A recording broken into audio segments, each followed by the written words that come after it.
Baik, kita ke informasi selanjutnya, Ustaz. Ini ada aksi preman yang memalak sopir truk di Jalan Daan Mogot, Kalideres, Jakarta Barat viral di media sosial. Dalam aksinya pelaku marah karena tak diberi uang. Yang malak ini, nih. Udah malak ini dia nih. Sopir truk ini merekam aksi pemalakan terhadap dirinya yang terjadi di Jalan Daan Mogot, Kalideres, Jakarta Barat. Dengan memukul kaca, sang preman sempat marah karena tak diberi uang. Video ini pun viral di media sosial. Sejumlah sopir truk sangat resah dengan aksi pemalakan yang sering kali terjadi di wilayah ini. Ada orangnya pemalakan resah Pak. Resah ya? Tapi pernah Pak dipalak gitu? Kalau buat saya pribadi sih saya belum pernah, kecuali yang 1.000-2.000 ya itu mau umrah aja. Kecuali lebih dari segitu yang kayak inilah. Menindaklanjuti kasus premanisme ini, Sabtu malam polisi melakukan pengecekan di lokasi dan memintai keterangan sejumlah saksi. Bro, mana lima rokok? Lima rokok Pak? Betul, setelah terjadi tindak pidana pemerasan terhadap supir truk atau dump truck yang memang sedang melintas, dan kebetulan pada saat itu juga memang keadaannya memang sedang dalam keadaan macet. Keadaan itulah dimanfaatkan oleh si pelaku untuk memberhentikan mobil. Kini keberadaan pelaku yang telah dikantongi identitasnya masih diburu polisi. Jayadi melaporkan dari Jakarta. Semoga pelaku segera tertangkap ya Ustadz ya. Nah Pak Ustadz, di dalam Islam kan jelas melarang premanisme dan pemalakan seperti ini. Namun secara spesifik Ustadz, keduanya ini masuk dalam kategori kejahatan apa Ustadz dalam Islam? Apakah setara dengan maling, rampok, atau bagaimana Ustadz? Malah lebih besar dari maling dan rampok. Ini pandangan Imam Az-Zahabi dalam kitab Al-Kabair. Beliau memasukkan premanisme, pemalakan itu dalam kategori perbuatan zalim yang termasuk dosa besar. Apa alasan beliau? Yang pertama adalah ini cara orang mendapatkan harta dengan cara yang batil, dengan memaksa, apalagi kadang-kadang dengan mengancam. Ancaman ini perbuatan dosa. Bagaimana mungkin seseorang mengancam untuk mendapatkan karunia dari Allah Subhanahu wa taala? Yang kedua, ini merusak tatanan, dalam tanda kutip, akhirnya masyarakat terjadi kekhawatiran, ketakutan.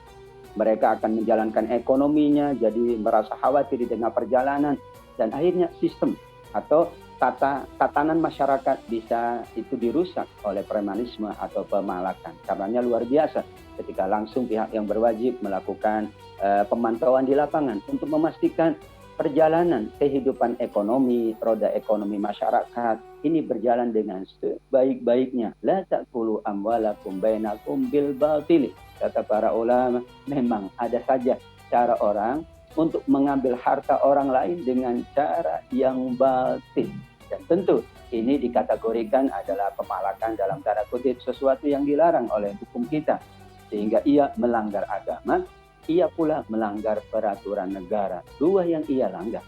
Dan tentu kalau ini dibiarkan, khawatir nanti ya tentu para tukang supir, mungkin orang-orang yang betul-betul ingin mendapatkan karunia dari Allah dengan sebaik-baiknya, terjadi kekhawatiran. Mungkin dia tidak lagi ya menjalankan aktivitas sebagai supir truk karena kekhawatiran itu ada. Disinilah kenapa dikategorikan pemalakan, premanisme adalah termasuk dosa besar karena itu meresahkan masyarakat. Itu pula cara orang mendapatkan dengan cara yang batil. Ada pihak yang terzalimi, bahkan bisa jadi ini menimbulkan kekhawatiran, ketakutan di tengah-tengah masyarakat. Nah Pak Ustadz, ini ada yang cukup unik Pak Ustadz. Pemalakan liar atau pungutan liar kan udah jelas Ustadz. Nah gimana kalau misalnya ada pungutan liar supaya urusan kita dipermudah? Contoh calo-calo dia Ustadz. Saya ingat banget dulu di Bandung Ustadz, saya pernah mau bikin SIM, tapi dia bilang SIM-nya harganya segini misalnya. Tapi kalau sama saya jadinya cepet, tapi harganya segini dia bilang gitu Ustadz. Nah ini gimana Ustadz? Ya, sesungguhnya kita sudah dituntun dengan tatanan yang bernama undang-undang, yang bernama peraturan. Kalau kita mengikuti peraturan, insya Allah akan terjaga peraturannya, juga akan terjaga kehidupan masyarakatnya.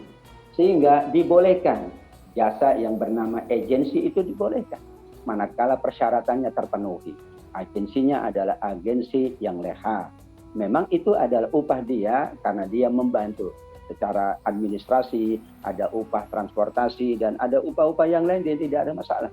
yang bermasalah itu adalah yang bersifat liar, yang bersifat ilegal, bahkan dengan memaksa, bahkan dengan meminta lebih daripada yang seharusnya. Akhirnya masyarakat terkendala urusannya dan bisa jadi ada pihak-pihak lain yang meraup keuntungan dari perilaku tersebut. Oh, jadi intinya tidak apa-apa, tapi kalau misalnya calo-calo seperti ini yang ilegal itu tidak boleh. Jadi kalau bikin SIM, bikin apa tuh harus legal begitu Pak Ustadz ya, berbeda mungkin dengan pembuatan lain yang mungkin memerlukan transport atau apa itu boleh. Asal apa istilahnya kayak uang rokok gitu Pak Ustadz ya, buat yang ngerjain gitu. Nah, Pak Ustadz